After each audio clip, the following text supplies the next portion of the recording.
Alhamdulillahilladzi anzala sakinata fi qulubil mu'minin liyazdadu imanan ma'a imanihim. Alhamdulillahilladzi hamdan katsiran thayyiban mubarakan fi kama yuhibbu rabbuna wa yardah. Wa asyhadu an la ilaha illallah wahdahu la syarikalah. Wa asyhadu anna Muhammadan abduhu wa rasuluhu alladzi la nabiyya ba'dah. أما بعد فقال تعالى في القرآن الكريم أعوذ بالله من الشيطان الرجيم يا أيها الذين آمنوا اتقوا الله حق تقاته ولا تموتن إلا وأنتم مسلمون.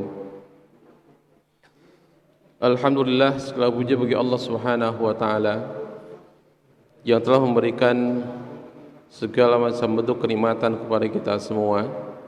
Nikmat yang paling besar, yang paling agung, nikmat iman dan nikmat Islam, serta nikmat yang harus senantiasa kita syukuri bersama, nikmat mendapatkan kesehatan dan juga nikmat mendapatkan waktu luang, yang tentu saja dengan segenap kenikmatannya Allah Subhanahu wa taala berikan kepada kita tersebut menjadikan kita semakin yakin akan karunia yang besar daripadanya, menjadikan kita semakin yakin bagaimana Allah Subhanahu wa taala Maha Rahman, Maha Rahim atas seluruh makhluknya, dan tidak ada satupun makhluk yang Allah binasakan kecuali mereka membinasakan dirinya sendiri.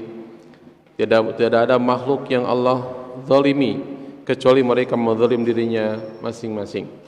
Mudah-mudahan kita semua yang hadir pada kesempatan malam hari ini menjadi hamba-hamba yang senantiasa bersyukur atas segala kenikmatan yang Allah berikan kepada kita semua. Dengan kesyukuran itulah kemudian berkah hidup akan kita rasakan.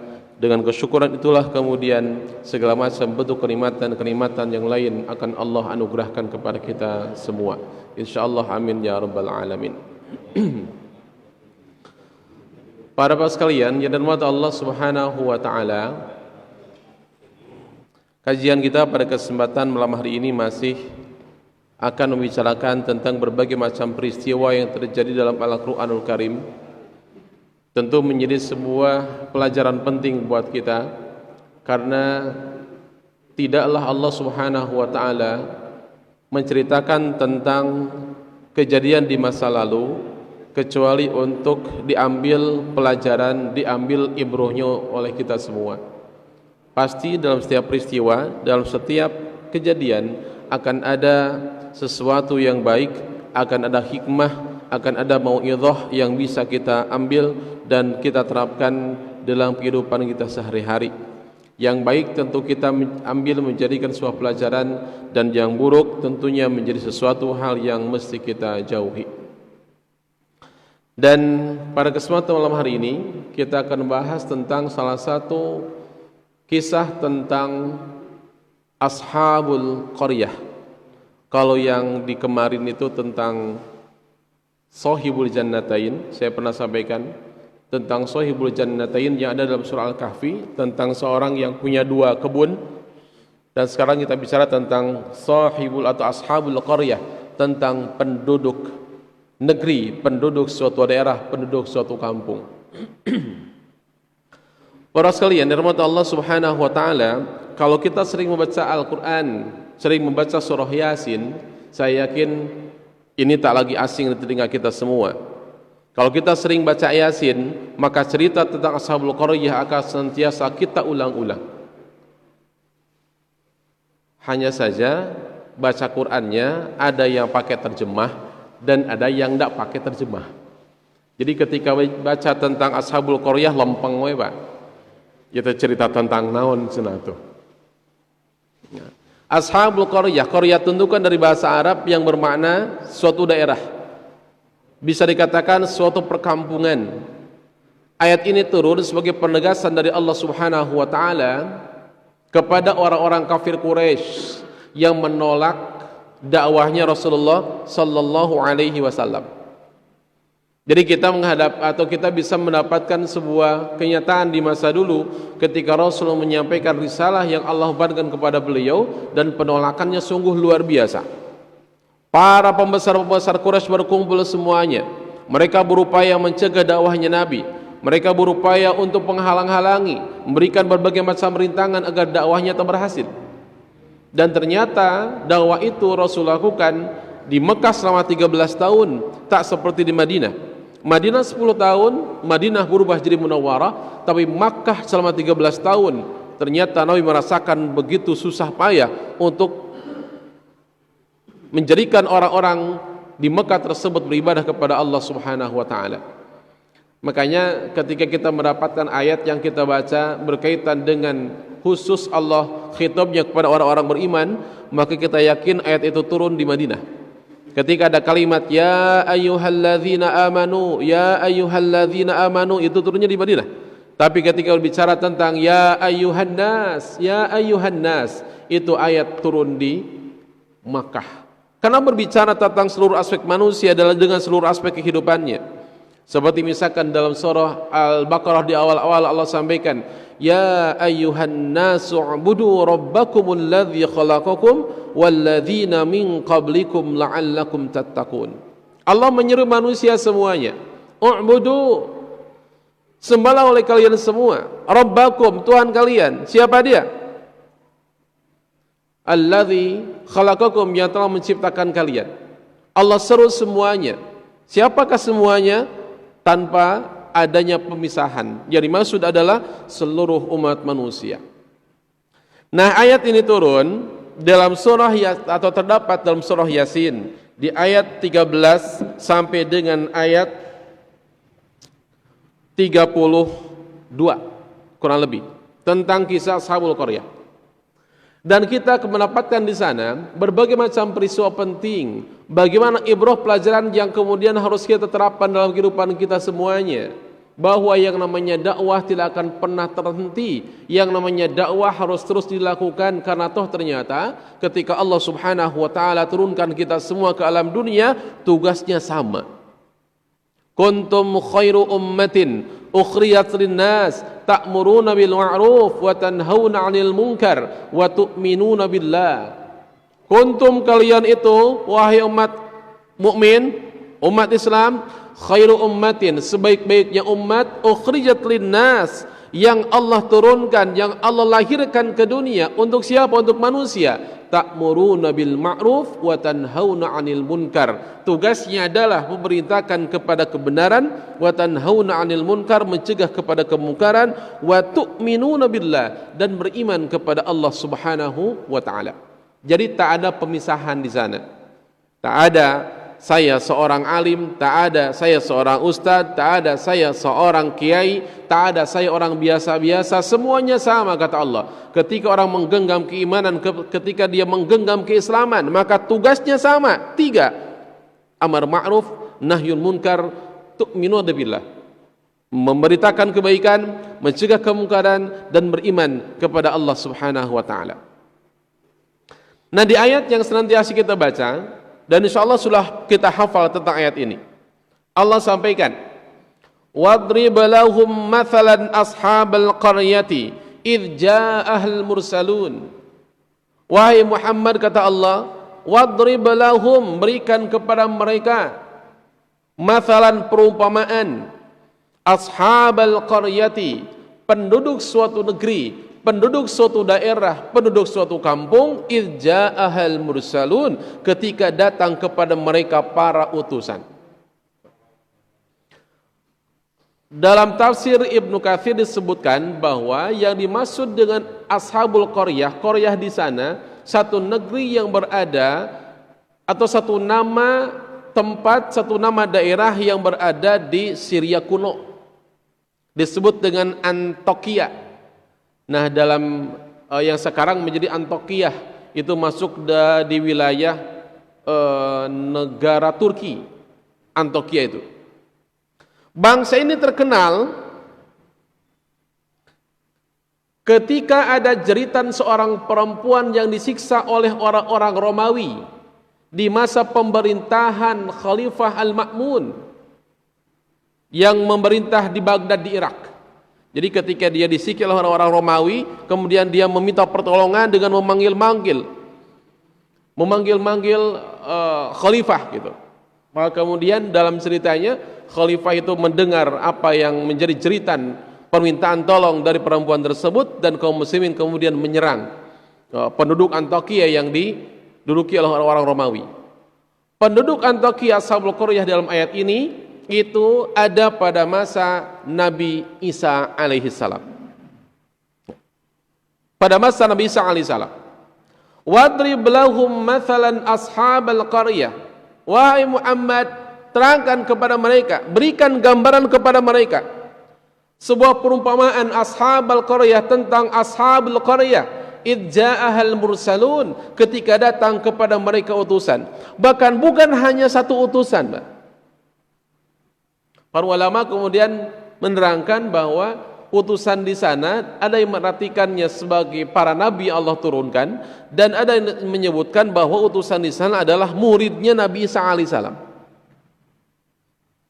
Idza'ahal mursalun, Allah datangkan kepada mereka para utusan yang memberikan pengajaran, mendakwahi mereka tentang berbagai macam kebaikan, agar beribadah kepada Allah Subhanahu wa taala, meninggalkan segala macam keburukan. Karena itu tugasnya sama, Pak. Ketika Allah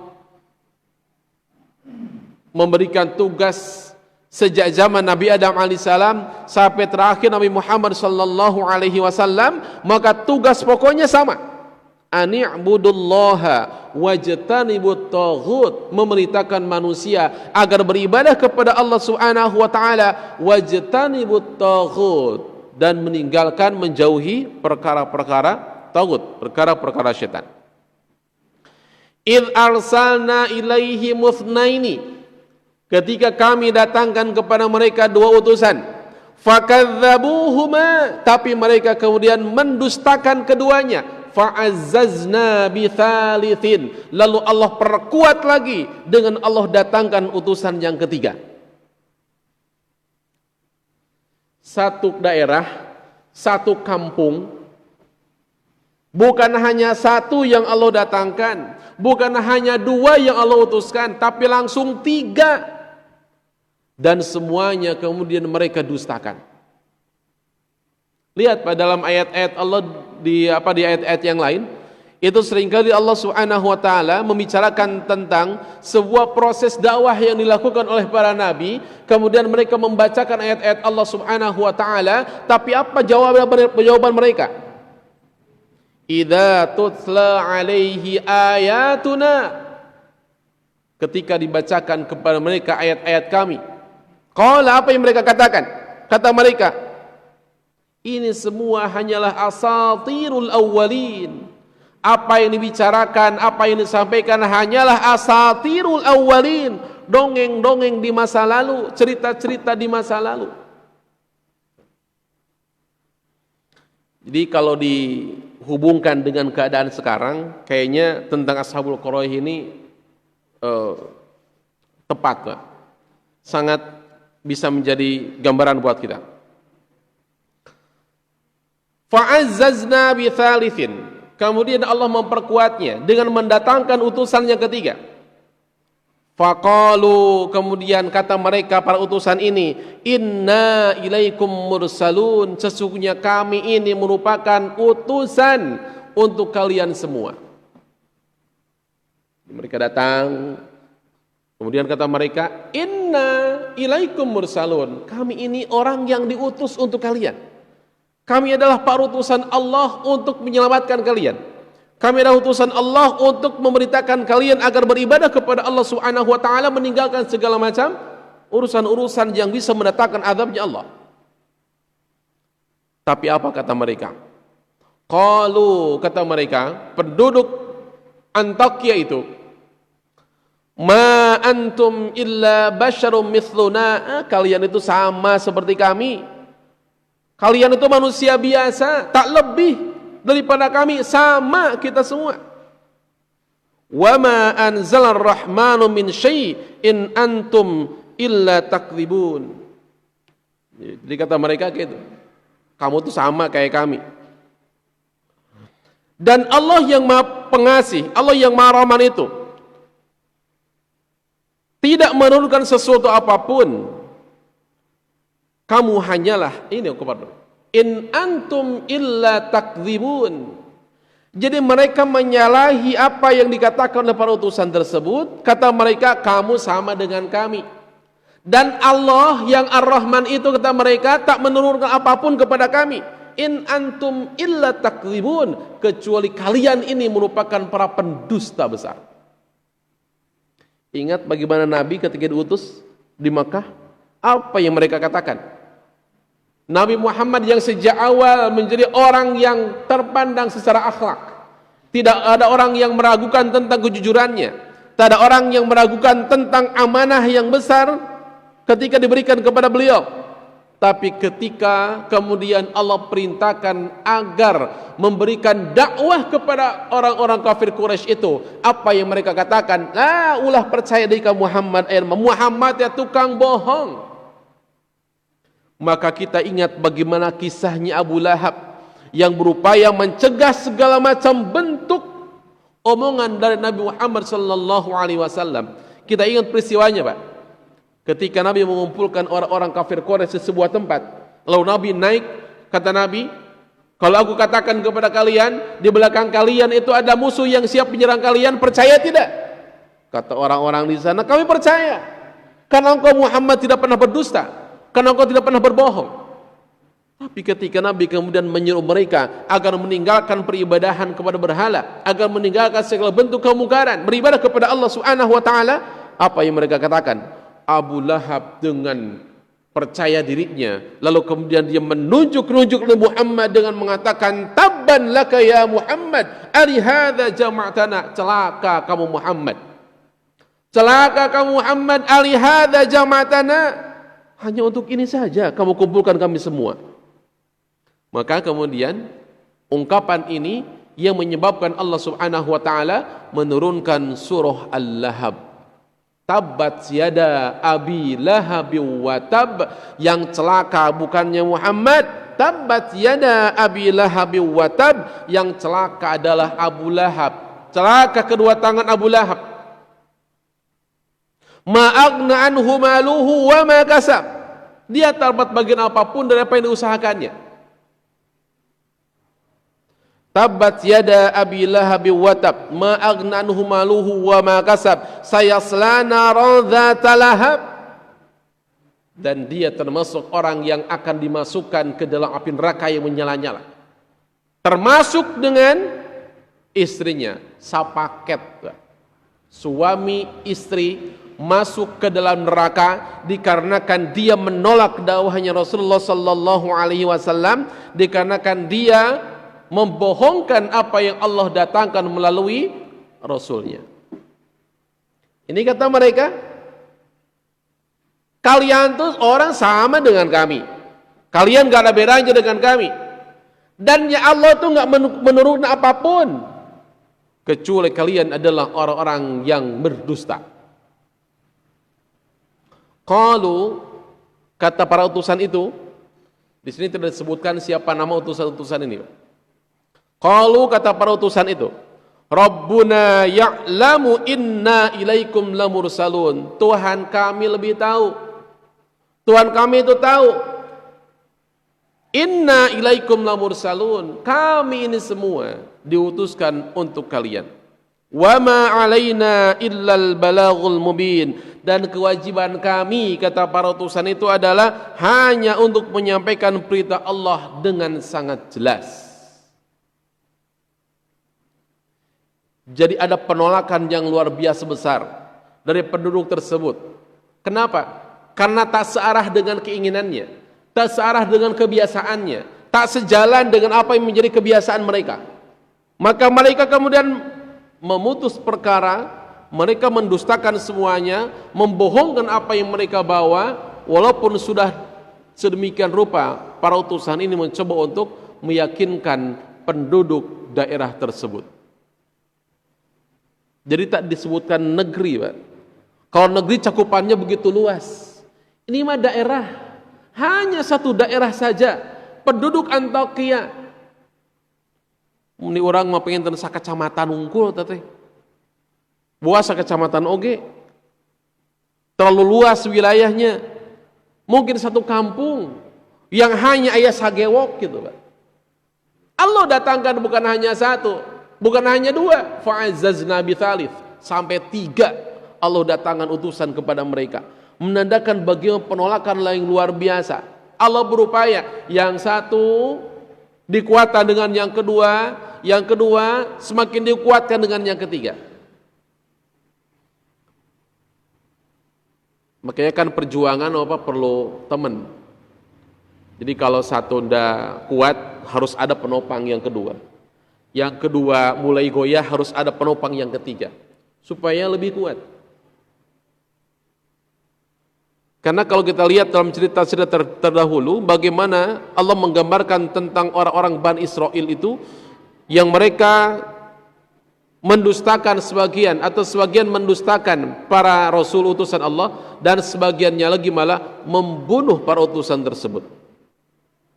Fafariqan kadzabatum wa fariqan taqtulun. Dalam surah Al-Baqarah Allah sebutkan demikian. Sebagian kalian dustakan dan sebagian lagi kalian bunuh para utusan itu.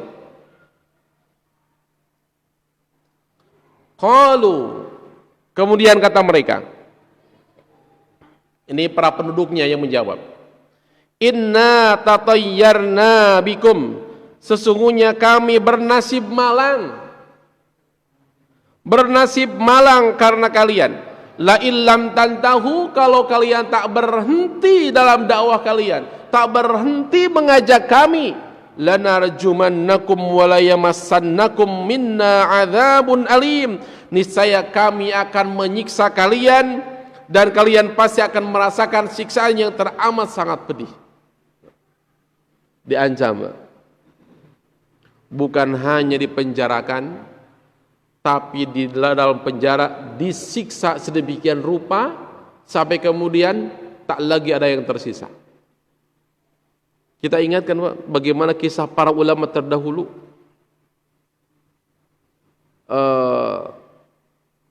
Ada Sayyid Sabiq, ada kemudian Ibnu Taimiyah, ada kemudian termasuk dalamnya adalah Ahmad bin Hambal. Mereka dipenjara semuanya. Para ulama ini disiksa oleh para pembesar pada saat itu. Bahkan kalau kita berkaca kepada sejarah Nabi saja, bagaimana ketika orang-orang kafir Quraisy itu tidak ridha, tidak rela, karena ternyata dakwahnya Nabi mulai berkembang. Nabi mengislamkan orang-orang miskin, Nabi memerdekakan para hamba sahaya, yang kemudian membuat gundah gulana orang-orang Quraisy, membuat gusar orang-orang pembesar Quraisy pada saat itu. Maka mereka kemudian berkumpul, mereka kemudian bermusyawarah di sebuah tempat bernama Darun Nadwah. Jadi dar itu artinya ruangan, rumah, tempat, nadwah berkumpul. Jadi orang-orang Quraisy ini berkumpul, para pembesar Quraisy berkumpul, semuanya bermusyawarah bagaimana caranya menghentikan dakwahnya Muhammad. Itu kata mereka. Karena perkembangannya luar biasa ini. Muhammad sudah merambah ke berbagai macam lapisan masyarakat. Sudah masuk ke orang-orang miskin, sudah masuk ke orang-orang hamba sahaya, bahkan tak sedikit hamba sahaya yang kemudian dimerdekakan. Maka kemudian mereka apa yang dilakukannya? Ada yang usulnya, udah kalau gitu Muhammad kita tangkap saja, kemudian kita penjarakan, penjaranya kita simpan di samping Ka'bah, kata mereka. Tapi kemudian ditentang, Pak. Kalau gitu caranya sama dengan kita bunuh diri, kata mereka. Kenapa Muhammad kan sudah banyak pengikutnya? Bagaimana kalau kemudian mereka protes besar-besaran kepada kita? Susahlah kita, kata mereka. Ada yang usul lagi, kalau gitu kita asingkan aja Muhammad. Pindahkan dia, usir dia dari tempat ini, usir dia ke sebuah tempat yang di sana tak ada siapapun yang kenal dengan dia. Kata sebagiannya lagi, kan Muhammad orang yang sangat halus tutur katanya, baik tutur katanya, orang banyak tertarik karena ucapannya. Kalau dia kemudian dipindahkan ke sebuah tempat, di sana dia kemudian mempengaruhi banyak orang, datang lagi ke kita, menyerang kita, makin payah. Di pertemuan itu tak ditemukan atau tak diputuskan apa yang akan dilakukan oleh mereka.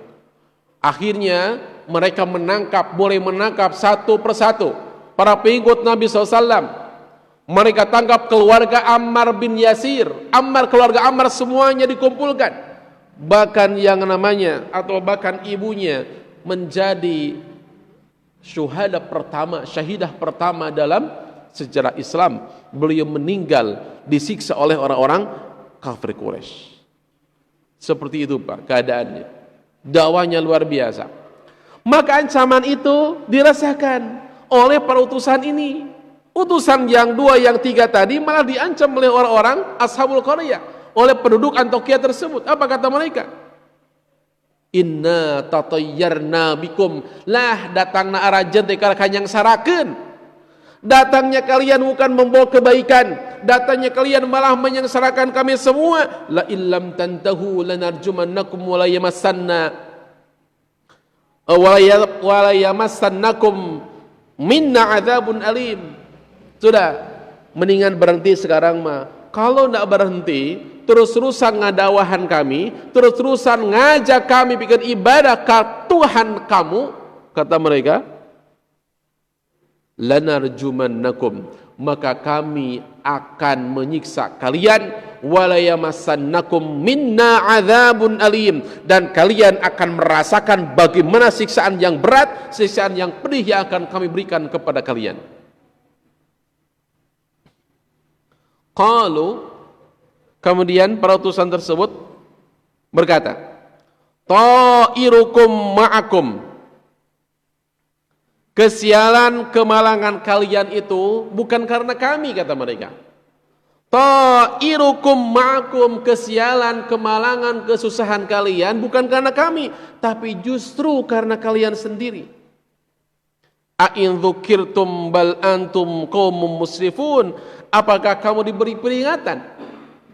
Bal antum qaumum musrifun, sebenarnya kalian adalah kaum yang melampaui batas, kaum yang berlebih-lebihan.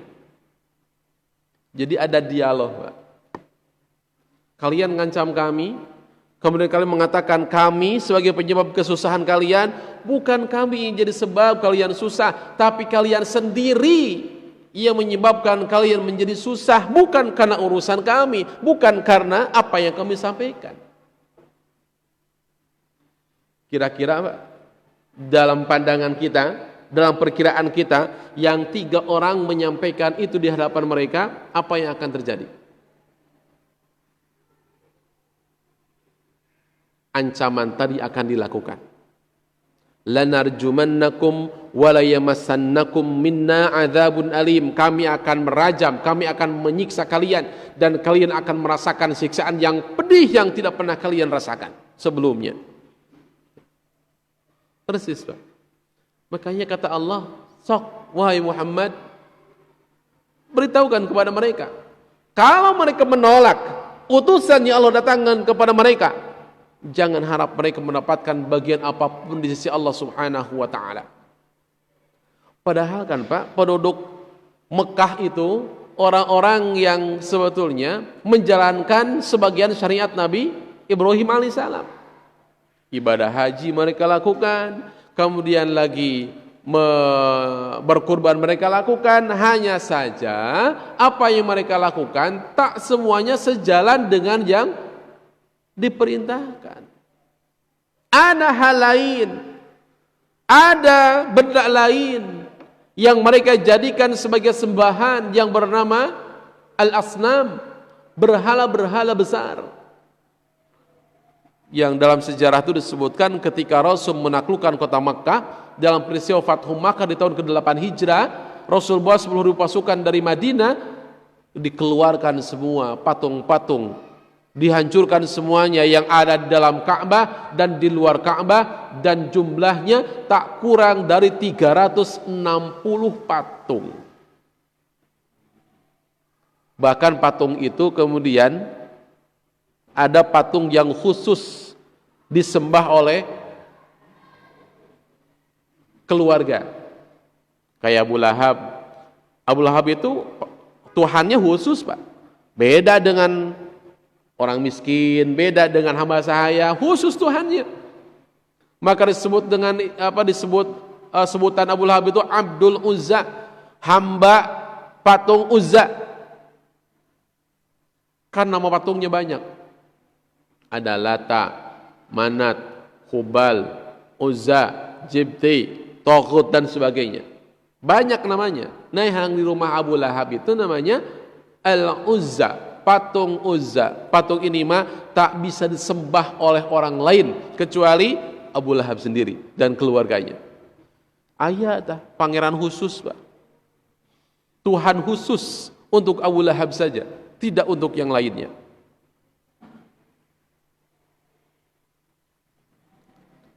Lantas ketika dialog terjadi dan kemudian berita tentang kedatangan para utusan tersebut menyebar sampai di telinga seorang laki-laki yang berasal dari ujung kota sana.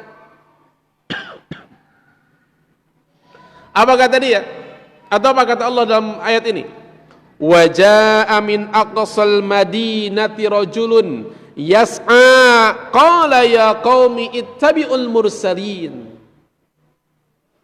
Tiba-tiba datang min aqsal madinati, dari ujung kota itu, rajulun, seorang laki-laki, yas'a, yang dia bergegas, yang dia berjalan dengan cepat. Qala, kemudian dia berkata di hadapan kaum itu, ya qaumi, wahai kaumku, ittabi'ul mursalin, ikuti para utusan ini. Ibnu Abbas mengatakan dalam tafsirnya, orang ini yang datang dari ujung kota itu bernama Habib An-Najjar. Bukan orang terpandang, bukan orang kaya, bukan orang yang punya jabatan, orang biasa-biasa dari golongan yang paling bawah, dari golongan orang-orang miskin. Bahkan disebut An-Najjar itu karena dia seorang tukang kayu. Namanya Habib An-Najjar, yang dia datang dengan tergesa-gesa berharap dengan kaum, dengan penduduk daerah tersebut. Apa yang dikatakannya? Qala ya qaumi ittabi'ul mursalin, wahai kaumku, sekarang ikuti saja para utusan ini. Kalau berbicara tentang sekolah agama, Pak, berbicara tentang urusan dakwah dalam agama, bahwa tadi dikatakan dalam ayatnya Allah kepada kita bahwa dakwah itu bukan hanya terbatas pada kalangan tertentu saja. Dakwah tidak terbatas hanya pada orang-orang yang memiliki keilmuan yang lebih saja, tidak, tapi semuanya. Semua umat Islam punya tugas yang sama untuk menyampaikan amar ma'ruf nahi munkar. Ini orang datang tiba-tiba dan para utusan ini tidak tahu ini siapa gitu. Ujug-ujug datang kemudian malah membantu memerintahkan kaumnya agar ngikutin aja. Jangan banyak nggak usah banyak pertimbangan, apalagi sampai ngancam-ngancam. Udah sekarang mah tuturkeun we. Ngan saukur ngajak hayu, Pak. Jadi kalau misalkan dakwah secara lisan seperti ini kan kecil. Tapi ada yang disebut dengan hanya mengajak saja, mengajak kepada kebaikan. Hayu ngaji sakitu-kituna, Pak. Hayu tuturkeun sakitu-kituna. Hayu baca Quran, hanya mengajak dengan ungkapan hayu ya qaumi tabi'ul mursalin, wahai kaumku, hayu urang tuturkeun babarangan al mursalin ini. Kita tuturkan bersama-sama, kita ikuti saja al mursalin, orang yang diutus ini. Kemudian kata Habib An-Najjar ini, ittabi'u man la yas'alukum ajraun wa hum muhtadun. Ikuti mereka yang mereka tak mengharapkan ajran, tak mengharapkan balasan, tak mengharapkan ujrah, tak mengharapkan kembalian dari apa yang disampaikannya. Ittabi'u man la yas'alukum ajra wa hum muhtadun. Ikuti saja man la yas'alukum, mereka yang tidak meminta kepada kalian ajran, imbalan apapun, wa hum muhtadun, dan mereka adalah orang-orang yang mendapatkan petunjuk Allah. Ini orang dari kalangan tertentu, dari kalangan orang bawah, dari kalangan orang miskin, orang yang secara kastanya mungkin paling rendah, ujug-ujug datang minta atau ngajak, yuk udah tuturkeun we. Ini para utusan. Kan lihat Pak, bagaimana kisah tentang Bilal bin Abi Rabah, bagaimana kisah tentang yang bernama Thauban, bagaimana perinya hidup mereka dalam keadaan mereka sebagai orang yang berasal dari kalangan bawah yang tidak ada harganya sama sekali. Para hamba sahaya di masa itu kalau mereka sudah tak terpakai akan dibawa oleh tuannya ke pasar dan dilelang, didagangkan di pasar teh. Sok saha sedang siap menerima ini, dilelang lah. Lelang Pak. Masing-masing menebak harganya. Sok, siapa yang siap, siapa yang mau, gitu.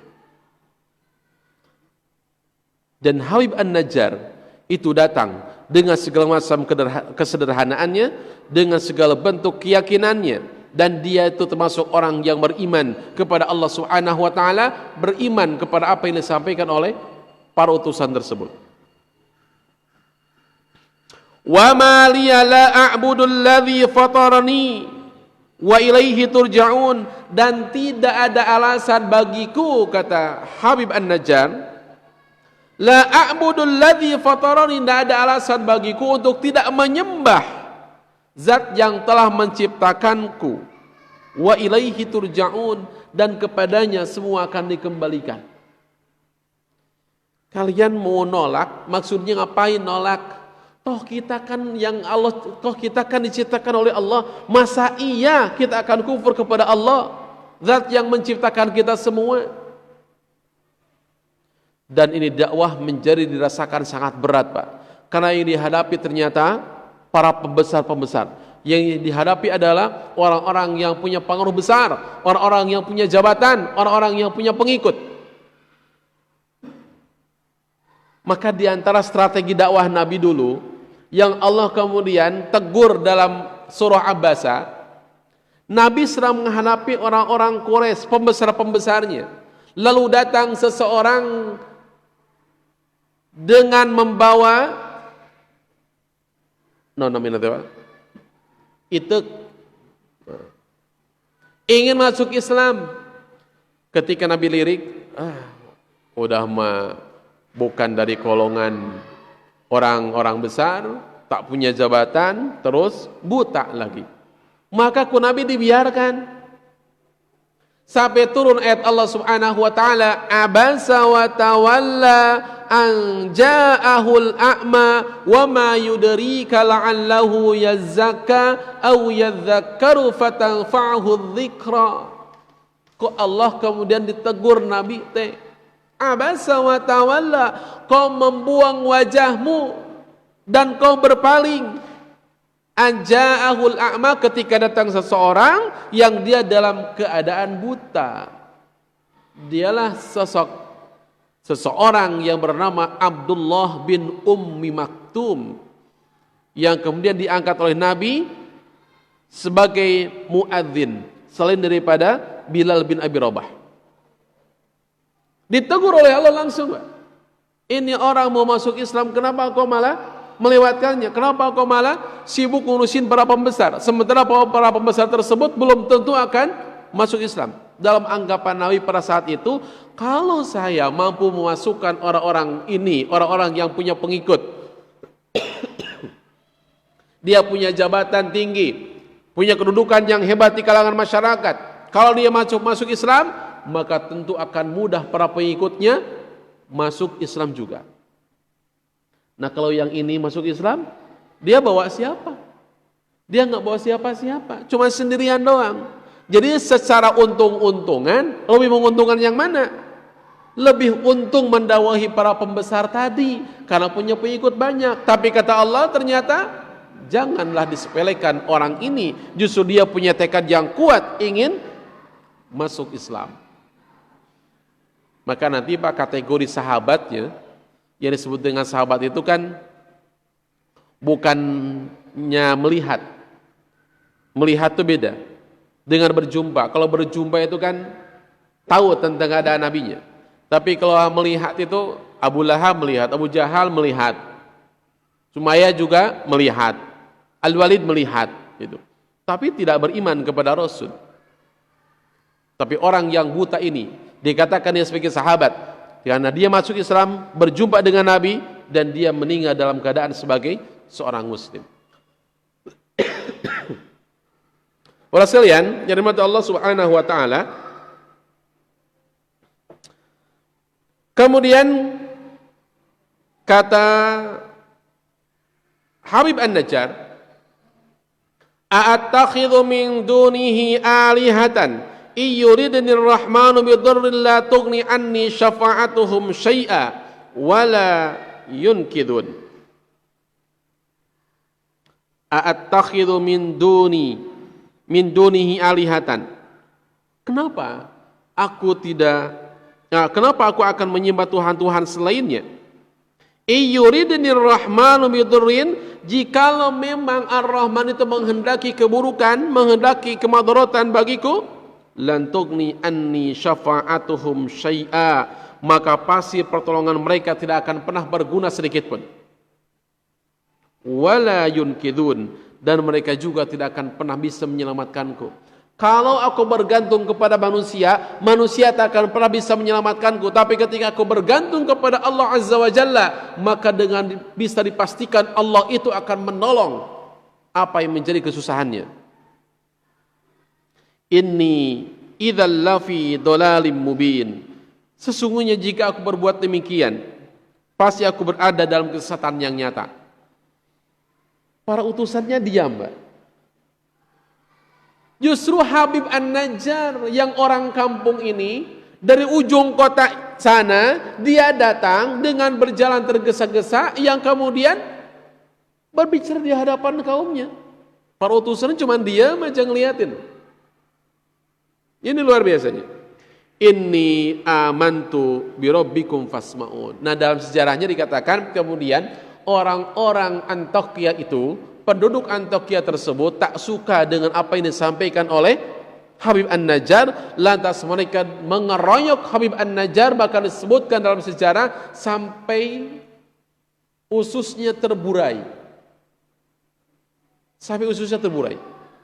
Dan dia meninggal dunia karena disiksa pada saat itu juga oleh orang-orang Antioquia, oleh Ashabul Qaryah tadi.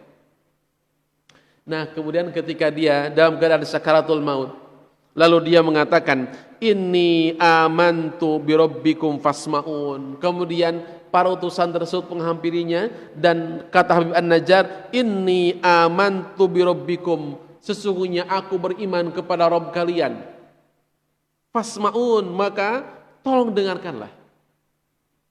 Dan Habib An-Najjar adalah salah satu orang yang langsung Allah jaminkan surganya, yang Allah langsung masukkan ke dalam surganya.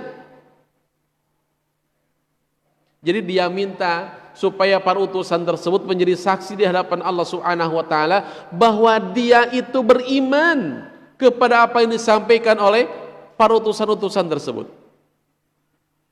Qila dukhulil jannata, dikatakan kepadanya, masuklah surga. Jadi langsung. Jadi ini juga merupakan sebuah keyakinan kita, ternyata surga itu tidak diciptakan bukan tanpa alasan. Tapi surga disiapkan oleh Allah Subhanahu wa taala bagi mereka yang menyeru akan kebaikan, mencegah terhadap kemungkaran, mencegah terhadap keburukan dengan segala macam konsekuensi yang diterimanya.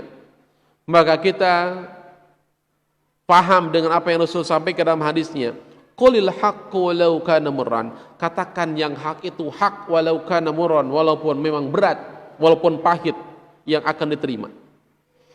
Jadi, ngajak orang itu kan akan banyak pro kontra, Pak.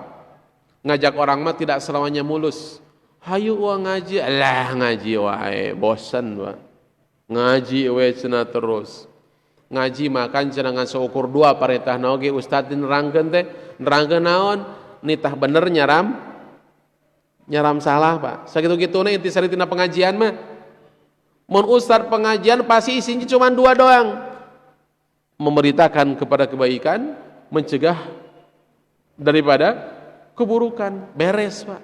Ngaji mah teu kudu datang, teu kudu ini, cenah penting mah urang we gitu.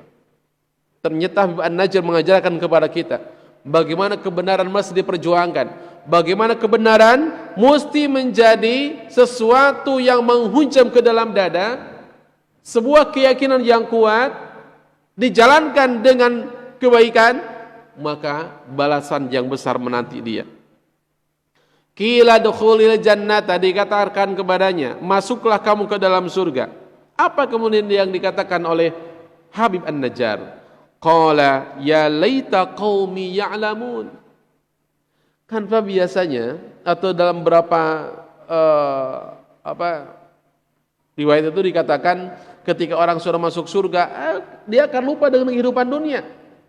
Dia akan lupa kenapa kenikmatan yang luar biasa di surga. Tapi Habib An-Najjar itu kemudian dia masih ingat kepada kaumnya. Kata dia, ya laita qaumi ya'lamun. Duh, sayang banget. Seandainya kaumku itu mengetahui bima ghafaru li rabbi wa ja'alani minal mukramin. Apa yang menyebabkan Tuhanku memberikan ampunan kepadaku, wa ja'alani minal mukramin, dan menjadikan aku termasuk golongan orang-orang yang dimuliakannya. Wa ma anzalna ala qaumihi min ba'dihi. Kata Allah, dan setelah dia meninggal dunia, Habib An-Najjar ini meninggal dunia, wa ma anzalna ala qaumihim min ba'dihi min jundim minas sama, dan setelah dia meninggal kami tidak menurunkan bala tentara dari langit. Allah tak turunkan malaikat dari langit. Wa ma kunna munzilin, dan kami tidak perlu menurunkannya. In kanat illa sayhatan wahidatan fa idahum khamidun. Kecuali apa kata Allah? Kecuali hanya dengan satu teriakan saja, maka seketika mereka semuanya mati. Jadi tidak perlu menurunkan seluruh bala tentara dari langit. Tidak usah diturunkan semua malaikat. Hanya diturunkan satu malaikat saja, malaikat Jibril, meniupkan ke mereka, kemudian mereka semuanya mati. Kita ingat Pak, bagaimana Rasul ketika dakwah ke Taif. Taif itu kan daerah yang strategis, diduduki oleh Bani Thaqif. Satu kelompok, yang termasuk orang-orang yang terpandang. Kalau di Mekah ada Quraisy, nah di Taif ada Bani Thaqif. Mereka orang-orang terpandang. Yang ketika Rasul datang ke sana, bermaksud mendakwahi mereka, tapi apa yang Rasul terima? Rasul dilempari sampai berdarah pelipisnya, sampai patah giginya. Pada saat itu Rasul kemudian berdoa kepada Allah Subhanahu wa taala, dan malaikat Jibril datang kepada Rasul. Apa yang dikatakannya? Muhammad berdoa saja kepada Allah, apa yang kau minta. Kalau kau minta kebinasaan mereka, hari ini juga, saat ini juga akan dibinasakan atas izin Allah Subhanahu wa taala. Tapi apa kata Rasul? Biarkan saja. Innahum la ya'lamun. Biarin ajalah. Mereka tuh belum mengetahui. Kasihan. Gitu, Pak. Nah ini kata Allah, Allah tak perlu menurunkan bala tentaranya dari langit. Allah hanya menurunkan satu tiupan saja, dan itu cukup bagi mereka untuk membinasakannya. Ya hasratan alal ibad, penyesalan yang luar biasa orang-orang yang tak beriman. Ya hasratan alal ibad, betapa besar penyesalan terhadap hamba-hamba itu. Ma ya'tihim mir rasulin illa kanu bihi yastahzi'un. Setiap datang seorang utusan kepada mereka, maka kemudian mereka memperolok-olok utusan tersebut. Dua ayat lagi kata Allah, alam yarau kam ahlakna qablahum minal qurun annahum ilaihim la yarji'un. Tidakkah mereka mengetahui betapa banyak umat-umat sebelum mereka yang kami binasakan. Orang-orang yang telah kami binasakan itu tidak ada yang kembali kepada mereka. Artinya sudah, Pak. Kalau mereka ingkar, kufur kepada Allah, mereka dibinasakan, maka tak ada kesempatan untuk kedua kalinya. Sudah selesai kehidupan mereka, di end pokoknya. Wa in kullul lamma jami'un ladaina muhdarun, dan setiap umat itu semuanya akan dihadapkan kepada kami. Ashabul Qaryah, penduduk Antakya yang sekarang masuk di wilayah negara Turki, ternyata dulu menyimpan kisah kelam bagaimana penduduk tersebut kemudian dibinasakan oleh Allah Subhanahu wa taala dengan satu tiupan dan mereka mati semuanya. Karena apa? Karena mendustakan para utusan Allah Subhanahu wa taala. Jadi ada Ashabul Ukhdud, Ashabul Kahfi, ada Ashabul Qaryah. Ashabul Ukhdud, orang-orang yang Allah binasakan juga sama karena membakar orang-orang beriman. Ashabul Qaryah, orang-orang yang mendustakan para utusan dan membunuh seorang manusia yang alim walaupun dia berasal dari kasta paling rendah bernama Habib An-Najjar, dan Allah binasakan semuanya dan tidak diberikan kesempatan untuk kali kedua. Mudah-mudahan Allah Subhanahu wa taala memberikan kekuatan kepada kita semua, dan dengan cerita ini semakin memberikan keteguhan iman kepada kita, bagaimana bahwa orang-orang yang beriman kepada Allah dan mereka berupaya menegakkan kalimat Allah, mereka berdakwah dengan kemampuan yang mereka miliki, maka insyaallah balasan yang besar sudah menanti. Mudah-mudahan kita semua bisa menjadi orang-orang yang senantiasa mengagungkan kalimat-kalimat Allah Subhanahu wa taala dan bisa mengambil pelajaran penting dari setiap peristiwa yang Allah hadirkan dalam Al-Qur'anul Karim. Aku qouli hadza wa astaghfirullah li wa lakum. Rabbana atina fid dunya hasanah wa fil akhirati hasanah wa qina adzabannar. Wassalamualaikum warahmatullahi wabarakatuh.